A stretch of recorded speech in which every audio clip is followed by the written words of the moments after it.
The words sliced through me sharper than any blade. Your presence would bring down the caliber of attendees. I stood frozen, gripping the polished brass handle of Preston Hawthorne's office door, my knuckles whitening as if I could squeeze the humiliation out of existence. Preston, reclining comfortably in his Italian leather chair, steepled his fingers and wore that smug, insincere expression I'd come to know far too well. The corner of his mouth twitched upward in false sympathy as his cold gaze traveled from my sensible navy blazer to the practical black pumps I'd worn countless times before. I just don't believe you're executive material, Audrey, he continued smoothly, just loud enough for the surrounding cubicles to catch every word. The Caldwell Cove Private Resort is extremely exclusive. Our clients expect a certain level of polish and sophistication. His eyes lingered disapprovingly on my modest jewelry and conservative appearance. You understand, of course. I forced my breathing to remain steady, even though my heartbeat thundered in my ears.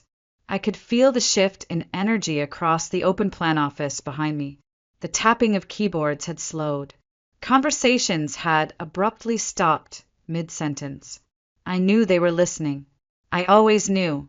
The invisible wall had just become concrete.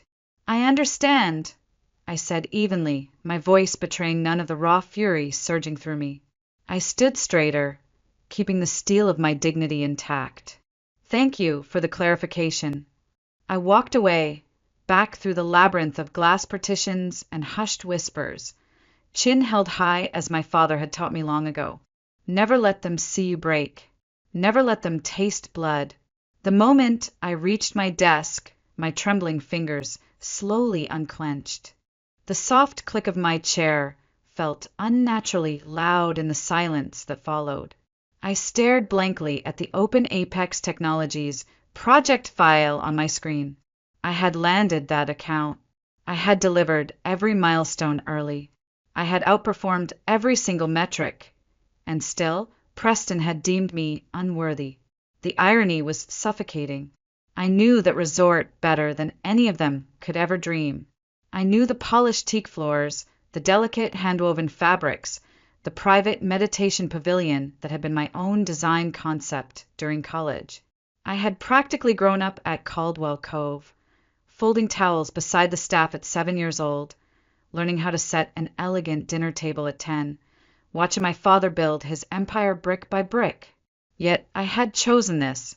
I had chosen to work under Preston's thumb at Brighton and Company, marketing group, rejecting my family name and fortune to prove myself on merit alone.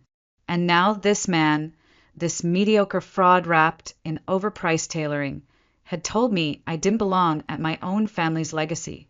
My phone sat quietly on my desk. I stared at it for a long, bitter moment.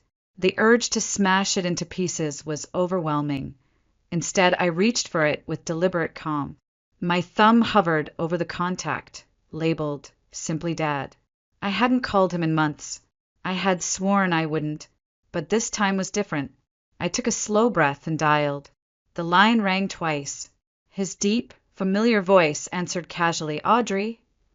I clenched my jaw to keep the emotion from cracking through. "Hi, Dad," I exhaled slowly. "We need to talk about the company retreat at Caldwell Cove next week. I have a favor to ask." There was a pause. I imagined him pacing the terrace of our private estate, the sound of waves crashing against the shore behind him. "Interesting timing," he said finally, a sharp edge of curiosity cutting into his tone. "Let's talk." I smiled faintly for the first time that day. I had just made my decision.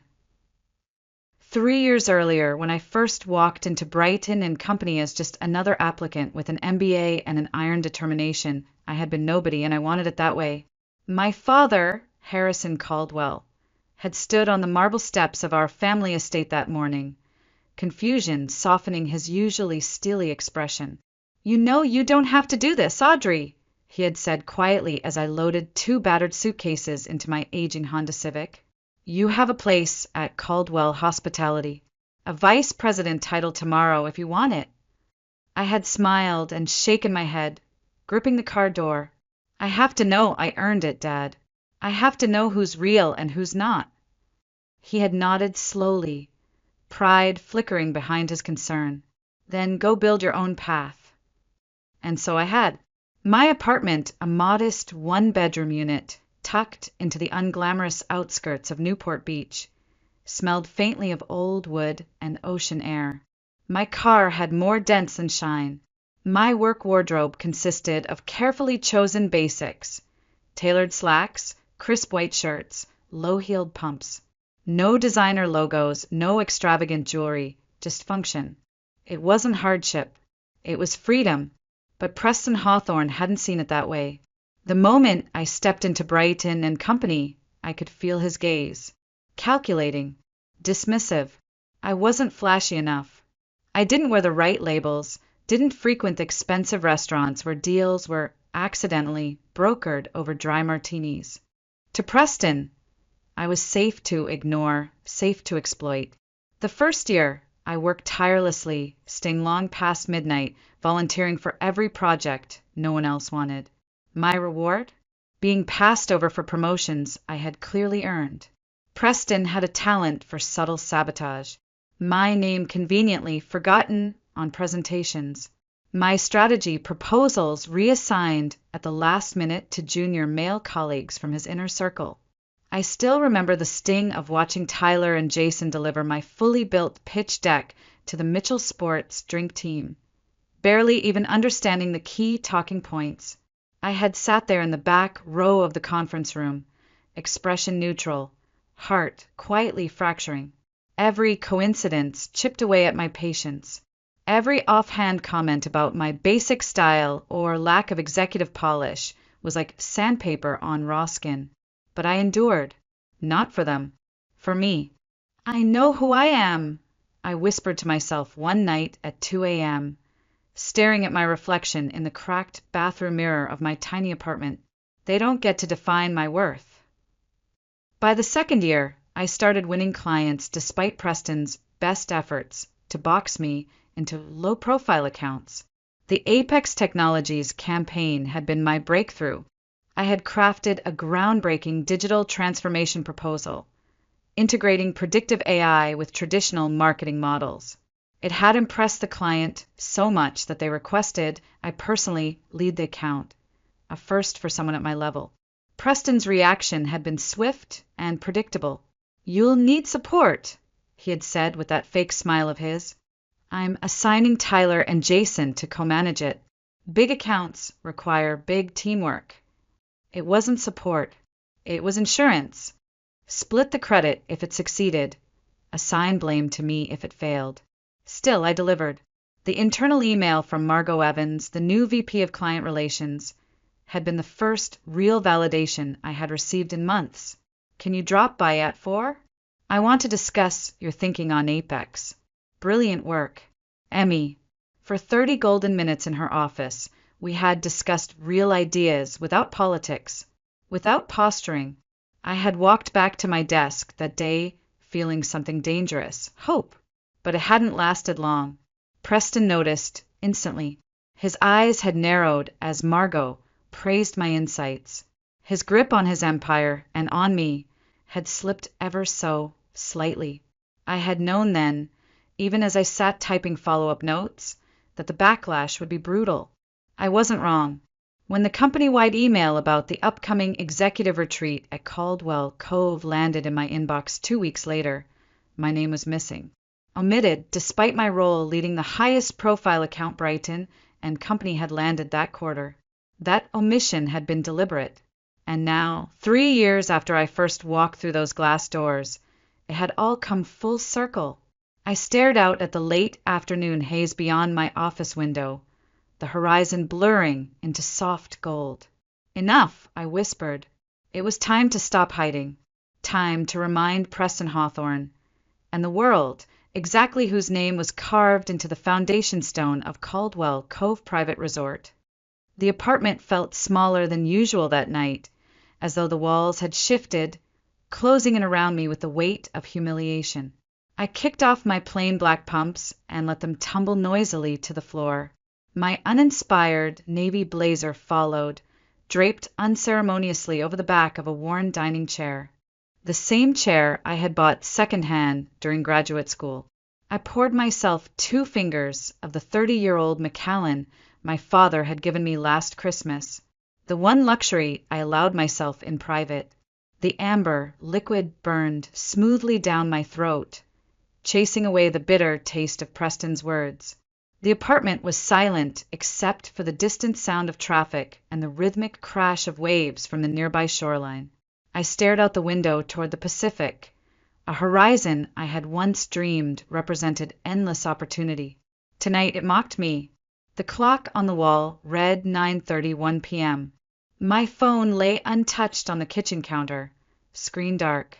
I hadn't called my father in months, determined to maintain distance, to prove that I could do this on my own, without his shadow looming over my choices.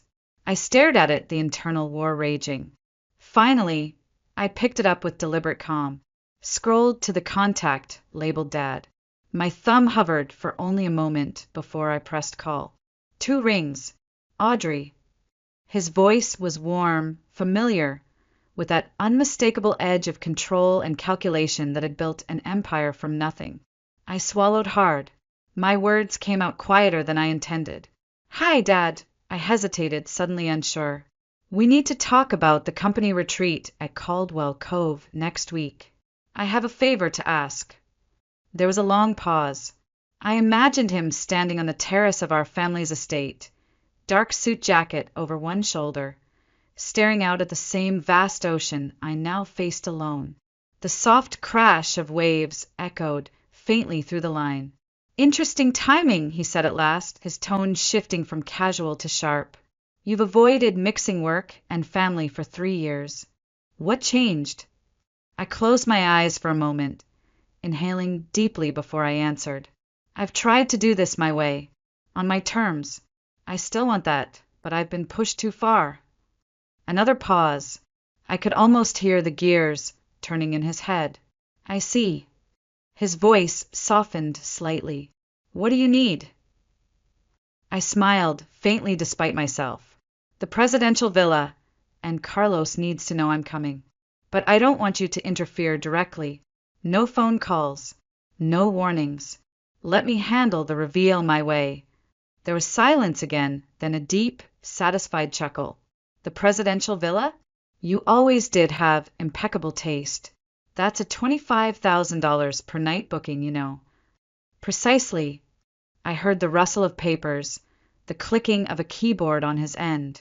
You realize you could have had this company at 25, Audrey. I offered. I know. And yet here we are, he sighed heavily. Fine. Carlos will prepare everything to your specifications. You have my word. Relief washed over me. Thank you, Dad. His voice warmed again with quiet pride. You're finally playing to win, sweetheart. About time. Call me after your all-hands meeting tomorrow. We'll finalize the arrangements. Will do. I ended the call and stared out at the dark ocean once more, the weight in my chest lightening for the first time all day. The familiar rhythm of waves calmed me. This wasn't about revenge for the sake of ego. It was about restoring my dignity on my terms at my family's resort. I drained the last sip of whiskey and whispered to the empty room, "Let the games begin." Tuesday morning greeted me with cruel precision. I was seated at my desk by 7:30 a.m., an hour before most of my colleagues even began drifting in. The building's tall windows framed the Newport Beach skyline under a pale, washed-out sky. At exactly 7:55 a.m., my phone vibrated across the desk.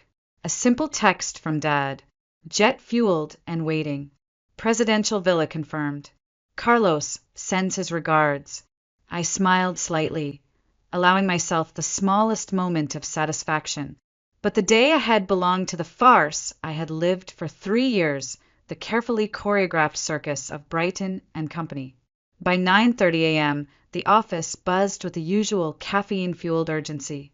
I spotted Preston in his usual stance at the center of the open floor, surrounded by Tyler, Jason, and the rest of his chosen circle. His voice carried easily across the partition space. Snorkeling first or sailing? Preston mused dramatically, waving a glossy travel brochure from Caldwell Cove Resort. Maybe I'll do both. Tough life. He paused deliberately as I walked past. Oh, wait. Audrey, you won't be there to worry about it. The snickers from the group were soft but unmistakable. I kept walking, chin lifted, steps measured. My email inbox exploded by midday. The subject lines read like weapons. Urgent. Henderson campaign alternate concepts needed by Friday re. Wilson holiday campaign. Request for early draft FWD. Additional edits to Mitchell presentation deck for additional projects. All with conflicting deadlines. All due just after the retreat ended. The intent was transparent. Preston was burying me in busy work to ensure I stayed behind, silent and overworked. I opened each file methodically, fingers calm even as anger simmered beneath the surface. My father had taught me long ago, never let emotion dictate your strategy. Never react until the moment to strike arrived. The only disappointment came from Margot. After weeks of professional camaraderie, she had begun to distance herself in subtle ways.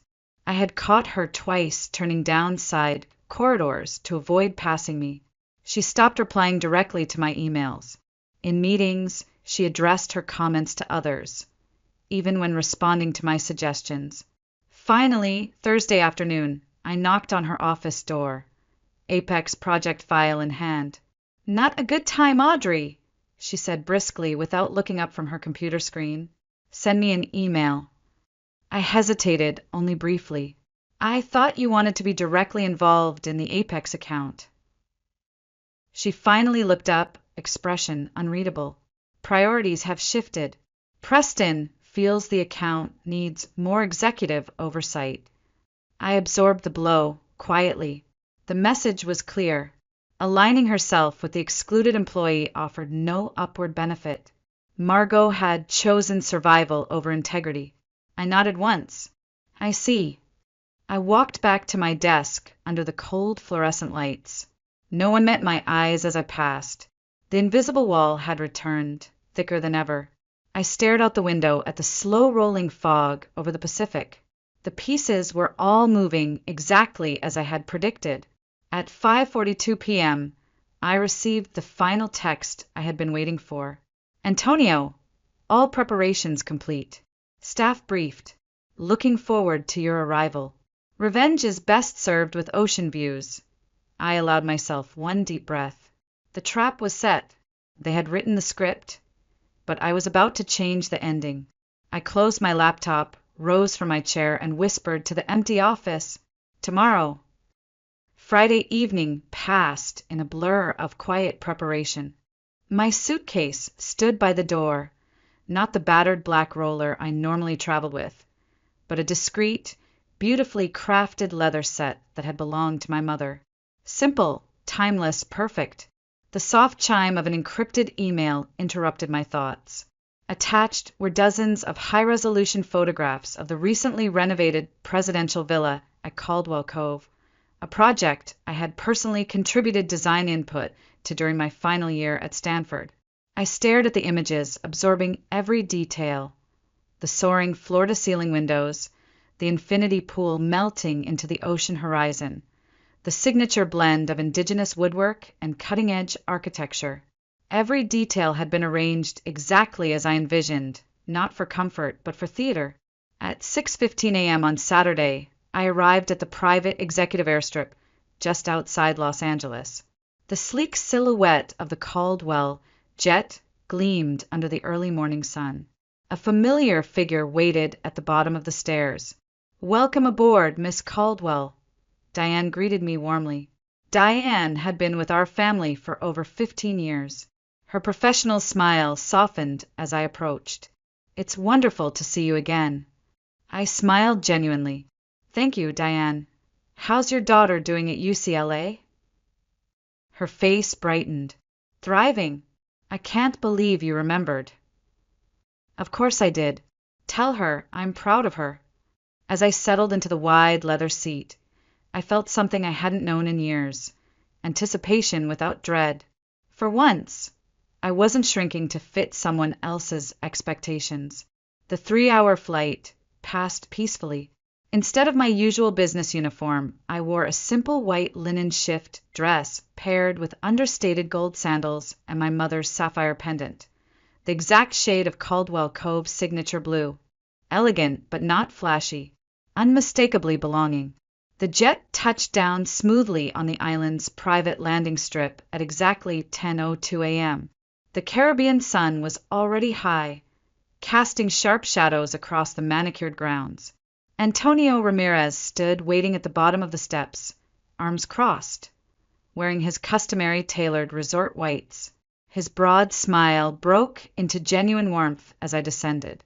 "Little Audrey Caldwell," he said fondly, before stepping back and offering me his arm. "Though you are not so little anymore. Your father tells me you've become quite the marketing genius." I laughed softly. Hardly a genius, just underestimated a powerful combination.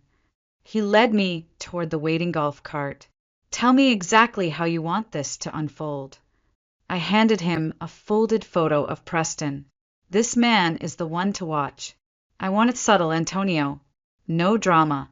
No one loses a job. This isn't about destruction. It's about recalibration." Antonio nodded, a mischievous sparkle dancing in his eyes. "Understood. Though your father sounded quite disappointed when I explained he couldn't have this Preston accidentally lose his luggage in the ocean." We shared a knowing laugh.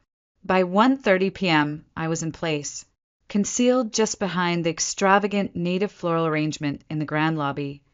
I had the perfect sight line of the entrance. Carlos, always the professional, stood at the reception desk calmly reviewing the arrival documents.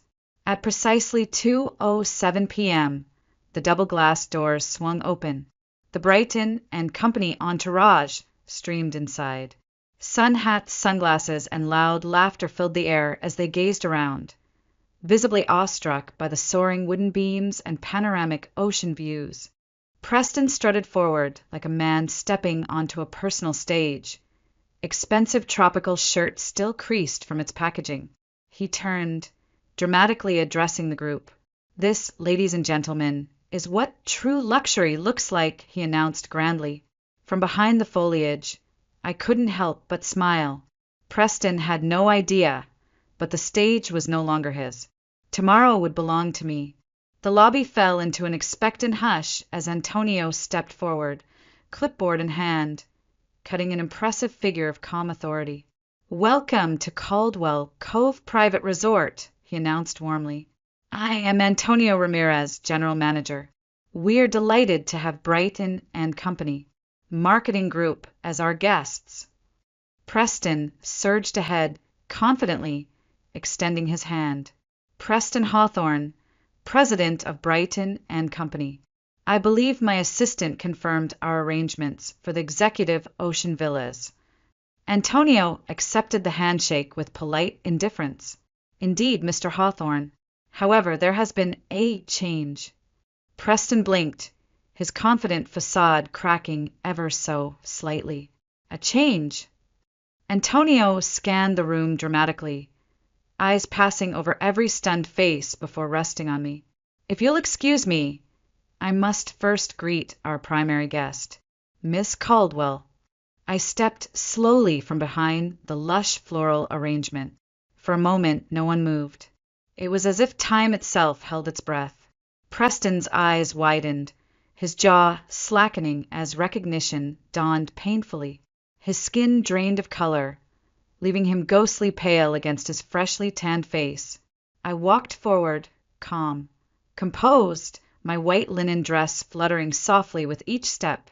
The sapphire pendant at my throat caught the sunlight and refracted it like a tiny flame. Antonio smiled broadly as he embraced me.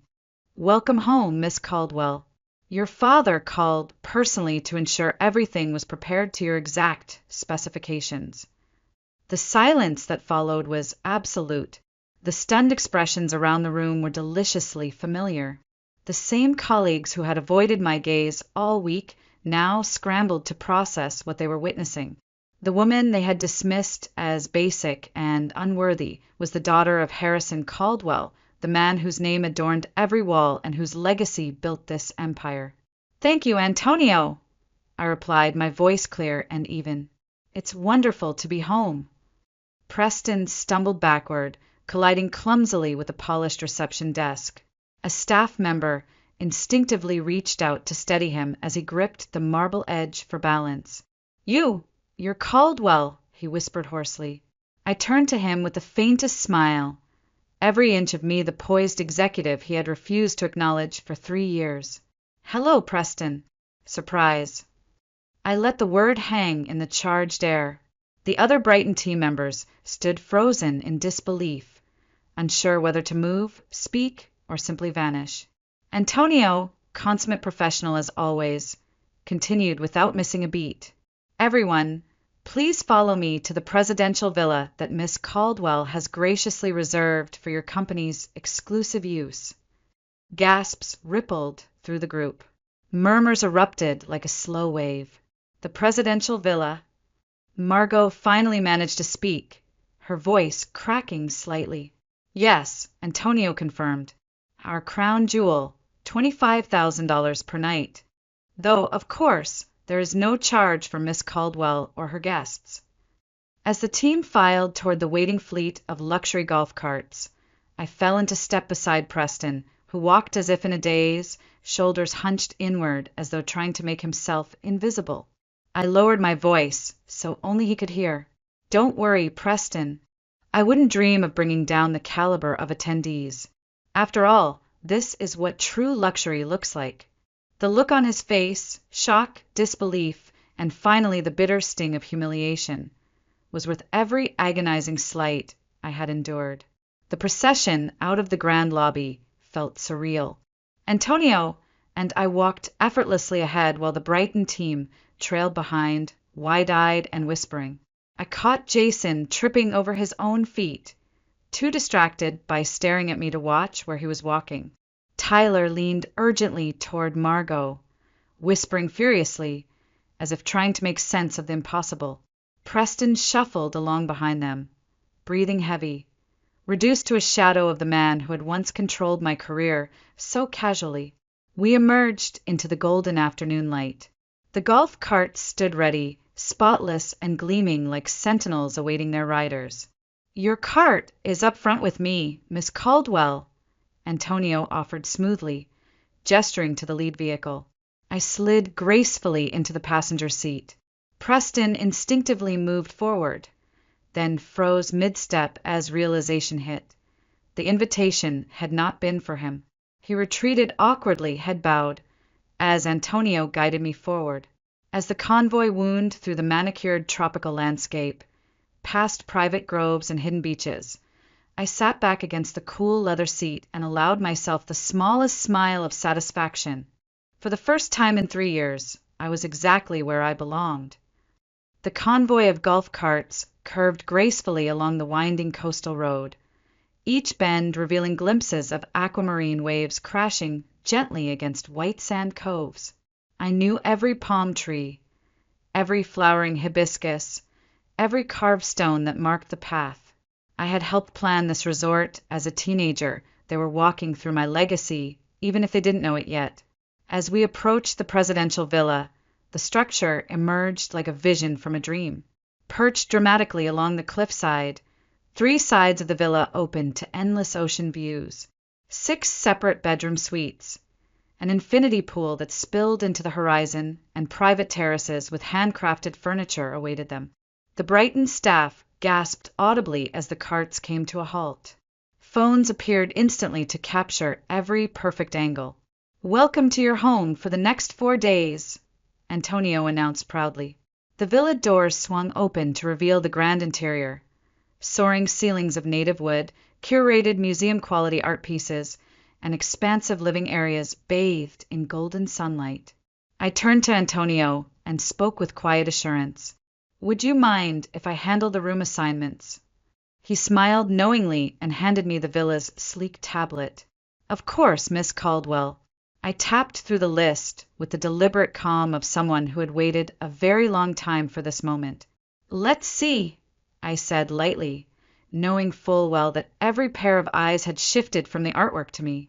"Julia and Lisa, you'll have the Ocean Master Suites." Their eyes widened. Those were the two finest rooms, typically reserved for royalty and heads of state. They looked around uncertainly, confused as to why I was elevating them above their senior colleagues. They didn't realize I had chosen them for their simple human kindness over the years. They had never joined the office whispers, never participated in the quiet exclusion. "Tyler and Jason, you'll be in the Coral Suites with private plunge pools." I watched their smug relief as they exchanged approving glances. They had no idea I had just assigned them to rooms furthest from the main villa, a deliberate subtlety in the hierarchy of luxury. I worked my way methodically down the list, bypassing certain department heads who had once rolled their eyes when I entered meetings. Those who had treated me with indifference were assigned to comfortable but modest suites tucked near the garden walls. Finally, only Preston remained. He shifted uncomfortably under my gaze. "And Preston," I paused, savoring the heavy silence, "you'll be in the garden suite." A few of the Brighton team glanced sideways in confusion. They didn't know the garden suite was never designed for executives. It had been intended for accompanying staff. It lacked an ocean view. Its terrace faced the service road behind the villa. Even the linens were simpler. Preston opened his mouth as if to protest, but no words came out. His eyes flickered between me and Antonio, then back to the tablet I still held. He swallowed hard and gave a stiff nod. "Of course. Staff will show you to your accommodations," I said smoothly, closing the tablet and handing it back to Antonio. "Please take time to relax. We'll gather for welcome cocktails on the main terrace at sunset, followed by dinner at 8. The group dispersed hesitantly, many still stealing sidelong glances at me, trying to reconcile the person they had underestimated for so long with the woman who now held absolute control over their experience. As Preston trudged toward the path leading to his modest suite, I walked beside him one final time. He kept his gaze fixed on the ground. I leaned in just enough for only him to hear. "You always said I lacked the polish and sophistication to represent Brighton and Company in a luxury setting." I paused, letting the sound of the ocean fill the space between us. "How's this for polish, Preston?" The faintest flush of red crept up his neck, the only admission of defeat I would ever get. I didn't need more. His humiliation was complete. I turned away and walked confidently back toward the grand villa, the sea breeze lifting the hem of my linen dress as if even the island itself had acknowledged my rightful place, and the best was still to come. The morning sun rose over Caldwell Cove like liquid gold spilling across the waves. I stood barefoot on the polished teak balcony outside my suite, watching pelicans drift lazily above the surf. The faint sound of laughter echoed from the far side of the property as Brighton and Company staff began to explore the grounds. I sipped my coffee slowly, savoring the calm before the next act. At exactly 8 a.m., I heard the unmistakable sound of Antonio's soft knock. "Miss Caldwell," he murmured through the door. "We have an unexpected visitor." I frowned slightly and stepped inside, pulling a lightweight silk wrap over my shoulders. When I emerged into the villa's grand living room, I froze. Standing near the entrance, surveying the space with quiet authority, was Harrison Caldwell, my father. At 62, he remained an imposing figure, tall, sharply tailored, his silver hair glinting like steel under the soft morning light.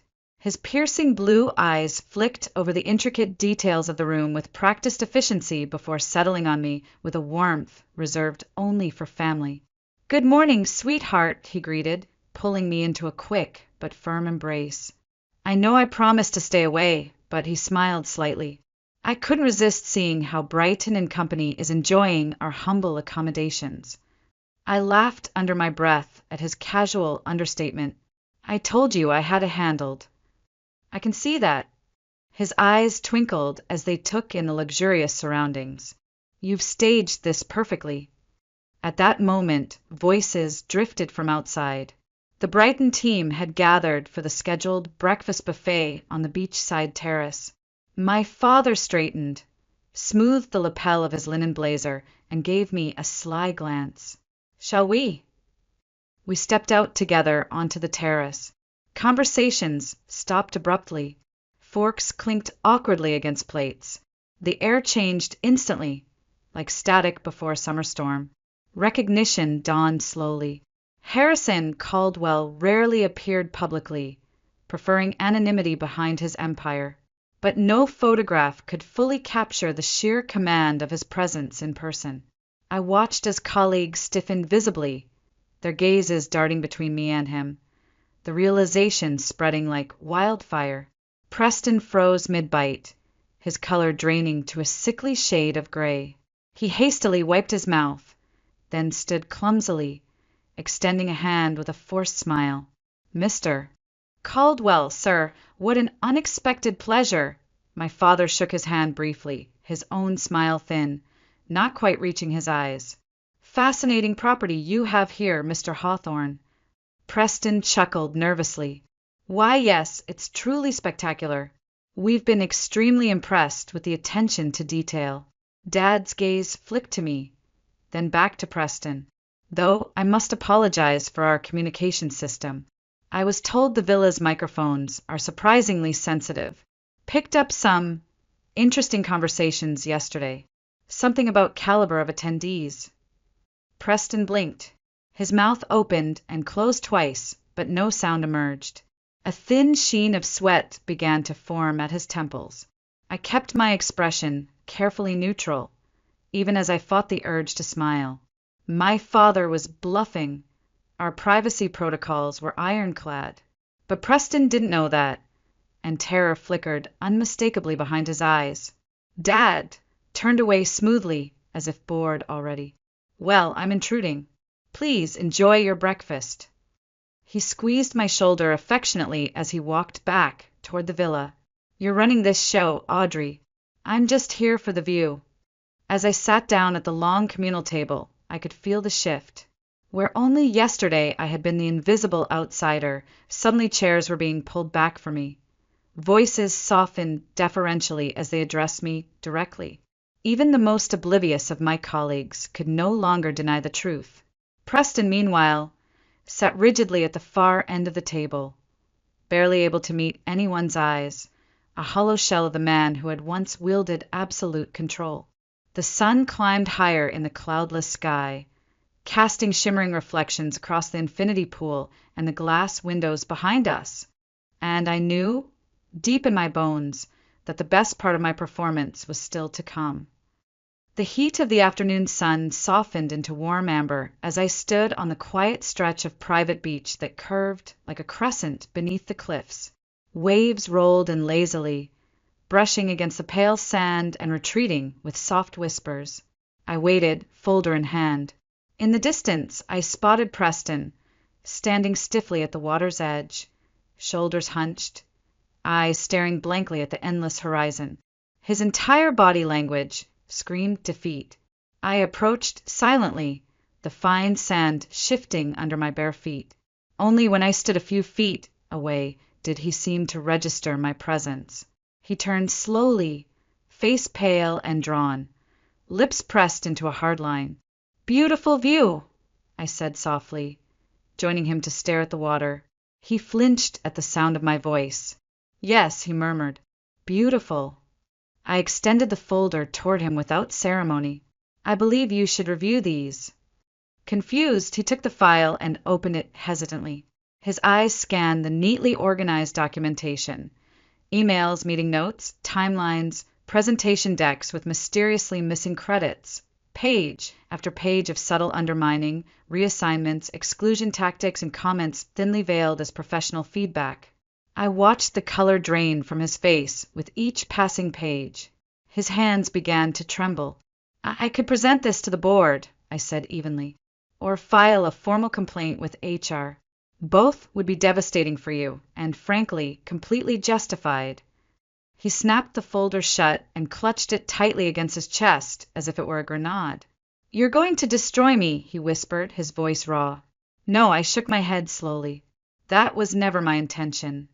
He stared at me in disbelief. Then why? Because revenge, as satisfying as it might be in the moment, doesn't build anything lasting. I'm offering you something else, a chance at redemption. His brow furrowed, cautiously hopeful, but clearly not trusting what he was hearing.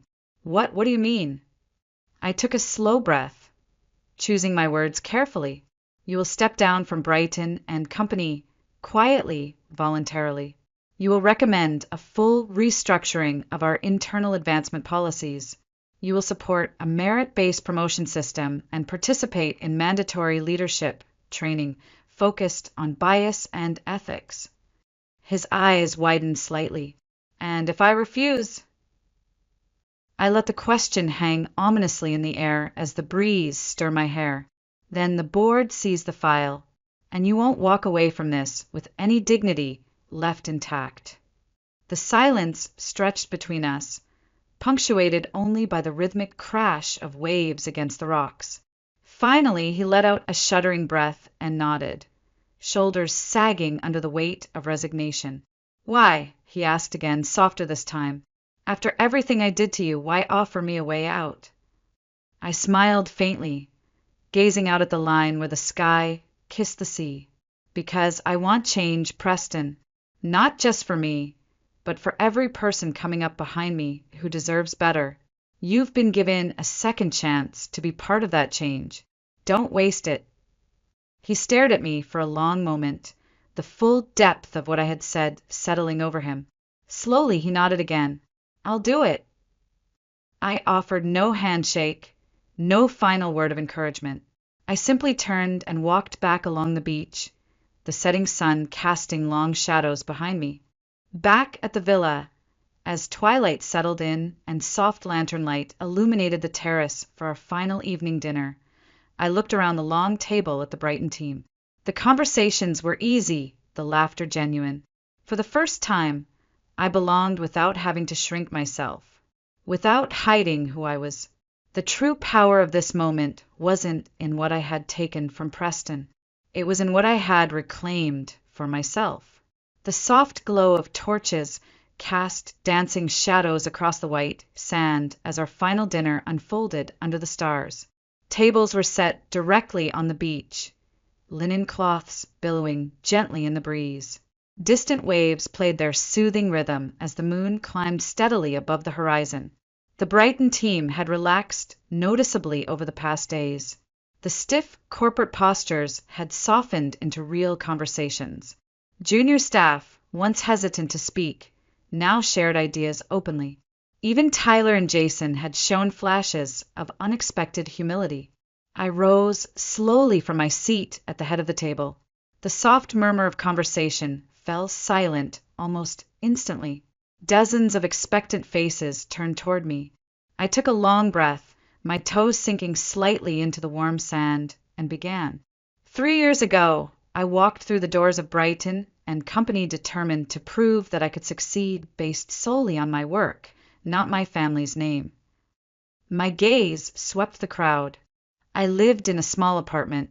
I drove an aging car. I wore simple clothes. I chose to stand in the shadows because I believed merit would speak for itself.